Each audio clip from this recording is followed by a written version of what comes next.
Мне очень жаль это слышать. Похоже, что когда вы стали это думать, это активировалась ваша схема негативизма. Представьте, что вы на своих похоронах.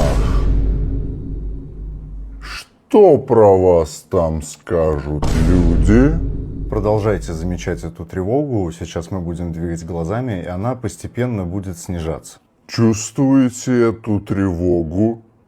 Заметьте, что вы больше, чем она.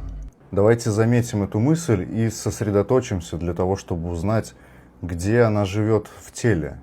Представьте, что у вас в голове радиостанция.